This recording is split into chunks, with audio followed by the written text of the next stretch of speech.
बांकीपुर विधानसभा में होने वाले उपचुनाव को लेकर के बीजेपी ने अपना कैंडिडेट बदल दिया है। बता दें कि अभिषेक कुमार सिन्हा उर्फ बंटी, जो कि बीजेपी के टिकट से नामांकन भी कर चुके थे। हालांकि इसके बाद से अब बिहार में सियासत तेज हो चुकी है। इस पूरे मामले को लेकर कांग्रेस इस पूरे मुद्दे को किस नजरिए से देखती है, इस पर सवाल किया गया। तो बिहार कांग्रेस कमेटी के प्रदेश अध्यक्ष राजेश राम ने क्या कुछ कहा है, पहले वो सुनिए। राष्ट्रीय अध्यक्ष बीजेपी के नितिन गडकरी जी का ये क्षेत्र रहा है।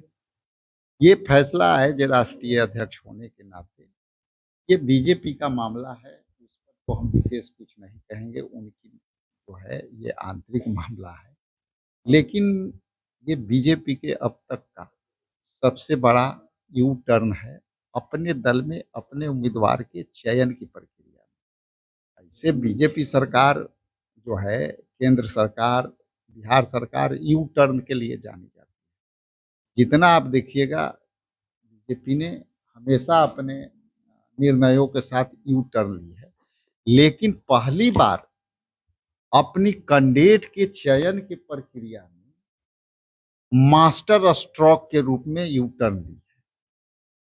और इसको आप ऐसे समझ सकते हैं कि इन्होंने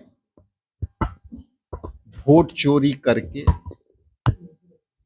इसके बाद SIR के माध्यम से लोगों को नाम काट के जीत जाना, बिहार में उसी प्रकरण पर, बंगाल में उसी प्रकरण पर।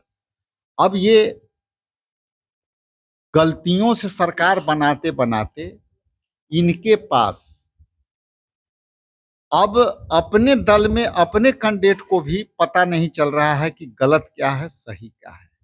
इसलिए 100 गलती करते करते अपने उम्मीदवारों में भी उनको पता नहीं चला कि ये गलती हमसे हो रही है, बाद में हमें यू टर्न लेना पड़ेगा। और आज उनकी सबसे बड़ी सर्वनाक चयन की प्रक्रिया में भूल हुई है, और दूसरे कैंडिडेट दिए हैं उनको भी अभी भी शंका के दृष्टि से खुद उनके दल के लोग देख रहे हैं। वही तो मैं बोल रहा हूं कि दूसरे कैंडिडेट जो आए हैं उन पर भी ये आशंका है। इसका मतलब जो जनूनन वर्कर उनके पास नहीं है, इसी तरह के कर्मकांडी लोग उपस्थित हैं, तो नए लोग को कहां से लाएंगे, अच्छे लोग को कहां से लाएंगे?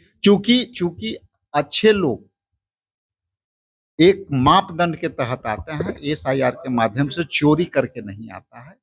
चोरी करते करते इनको अब पता ही नहीं है कि अब हम चयन कैसे करें, निर्णय कैसे करें। इनके निर्णय करने की क्षमता खत्म हो चुकी है। दूसरे के वोट पर कब्जा करने की इनकी आदत पड़ गई है। इसमें इनकी पार्टी कमजोर हुई है। यही कारण है कि आज उनकी मास्टर स्ट्रोक भद्द पीटी है, यू टर्न बड़े पैमाने पर। तो जैसा कि आपने सुना, राजेश राम ने कहा है कि बीजेपी यू टर्न ले ली है।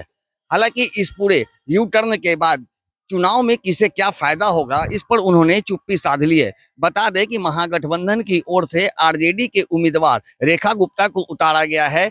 इस पर भी उन्होंने चुप्पी साध ली और कहा आने वाले समय में इस पूरे मुद्दे पर हम चर्चा करेंगे। लेकिन देखना दिलचस्प होगा कि जिस तरह से बीजेपी ने यू टर्न लिया है, अब उसका फायदा किसे होगा। क्या बीजेपी अपनी सीट को बचा पाएगी, या फिर महागठबंधन में जिस तरह से अंदरूनी कलह देखने को मिल रही है, वो अंदरूनी कलह इस पूरे विधानसभा चुनाव के दौरान भी देखने को मिलेगी। सहयोगी आनंद के साथ Gyanendra Verma, AVI nation news, Patna.